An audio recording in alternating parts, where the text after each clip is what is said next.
ষষ্ঠ শ্রেণীর প্রিয় শিক্ষার্থীরা, তোমাদের গণিত অনুশীলনীর 4.3 এর অঙ্ক আছে যোগ করো। এখানে তিনটা অঙ্ক আমি লিখছি 16, 17, 18। এই তিনটা অঙ্ক হচ্ছে বীজগণিতীয় রাশি। বীজগণিতীয় রাশি আমরা কিভাবে যোগ করব? সর্বপ্রথম আমরা সদৃশ পদগুলো নিচে নিচে লিখব। সদৃশ পদ বলতে আমরা কি বুঝি? সদৃশ পদ বলতে আমরা বুঝি আক্ষরিক পদগুলো বা আক্ষরিক সহগগুলো একই হতে হবে। ওকে, আমরা এখন 16 নম্বরের সমাধানে চলে যাই। 16 সমাধান। আমাদের প্রথম রাশি আছে এখানে 3a। এবার আমাদের দ্বিতীয় রাশিতে আমরা আক্ষরিক পদগুলো কি আছে, অর্থাৎ সদৃশ পদগুলো কি আছে, আমরা এখানে a আছে, তাহলে আমরা a লিখতে পারি। এটা হচ্ছে সদৃশ পদ।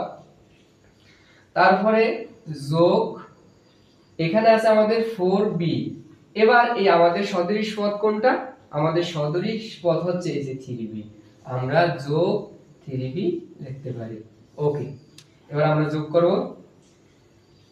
এখানে আমরা বাম পাশ থেকেও যোগ করতে পারি, ডান পাশ থেকেও যোগ করতে পারি।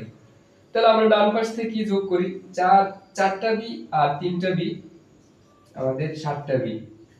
এই প্লাসে প্লাসে প্লাস, এখানে আছে 3a আর এখানে আছে a, তাহলে আমরা লিখতে পারি 4a। এটাই আমাদের অ্যানসার। অর্থাৎ আমাদের এই বীজগণিতীয় রাশি যোগ করতে হলে আমাদের যেটা লক্ষ্য রাখতে হবে যে সদৃশ পদগুলো কোনগুলো সদৃশ পদের সাথে আমাদের মিল রেখে যোগ করতে হবে। কিন্তু সাংখ্যিক, অর্থাৎ সাংখ্যিক যে সহগগুলো আছে কোন পদই এর সদৃশ পদ নয়। তাহলে আমরা 16 নম্বর অলরেডি করে ফেলেছি। 17 নম্বর অঙ্ক আছে আমাদের 2। এখানে আমরা বলছি যে সদৃশ পদগুলো নিচে নিচে লিখবো। তাহলে আমরা এখানে এই প্রথম রাশিতে আমরা 2a লিখতে পারি। দ্বিতীয় রাশিতে আছে 3a, আমরা 3a লিখতে পারি।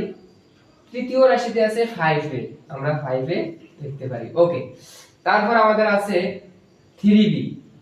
আমাদের এখানে সহসা চিহ্ন, অর্থাৎ আক্ষরিক পদগুলোর সাথে যে সহসা চিহ্ন বা সাংখ্যিক সহগগুলোর সাথে যে সহসা চিহ্ন আছে আমরা সেটা লিখে নিব।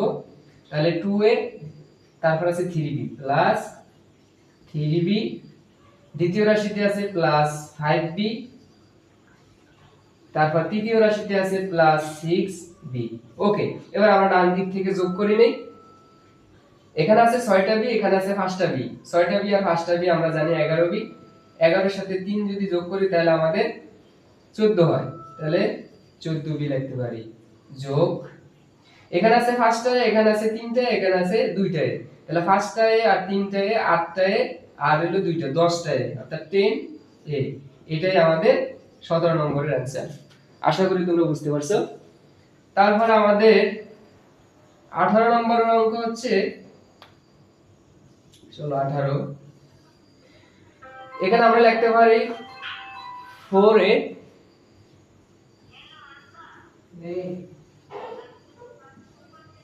4a আক্ষরিক যদি আমরা শসা পদ লিখি নিচে 4a। তারপর আমাদের দ্বিতীয় রাশিতে আছে -3a। -3a বলতে আমরা ওই যে সাংখ্যিক সহগগুলোর সাথে শসা চিহ্ন, এখানে আমাদের মাইনাস আছে তো আমরা -3a লিখতে পারি। তৃতীয় রাশিতে আছে আমাদের 2a, তাহলে আমরা 2a লিখতে পারি। ওকে, তারপর আমাদের লিখতে পারি আমরা -3b। এখানে আমরা দ্বিতীয় রাশিতে লিখতে পারি প্লাস একটা b, শুধু এটার সাথে কোনো সাংখ্যিক সংখ্যা নাই। তৃতীয় রাশিতে আছে প্লাস 3b। ওকে, তাহলে আমরা এখন ডান পাশ থেকে যোগ করি। এখানে আছে 3টা b, এখানে আছে একটা b, তাহলে আমরা জানি 4টা b। যোগ, অর্থাৎ প্লাস 4b, এখানে আছে -3b, তাহলে প্লাস 4b থেকে -3b গেলে একটা প্লাস b থাকে, কারণ সাইন বড় প্লাসে আমরা এজন্য প্লাস লিখতে পারি। ওকে, এখানে আছে প্লাস 2a, এখানে আছে প্লাস 4, অর্থাৎ আমরা জানি যে অঙ্কের বাম পাশে একটা কি থাকে, অদৃশ্য একটা প্লাস থাকে। তাহলে এখানে আছে 2a, এখানে আছে 4a, 2a আর 4a হলো 6a, প্লাস 6a থেকে মাইনাস 3a যদি আমরা বাদ দেই তাহলে কি হয় প্লাস 3a। এটাই আমাদের অ্যানসার। আশা করি তোমরা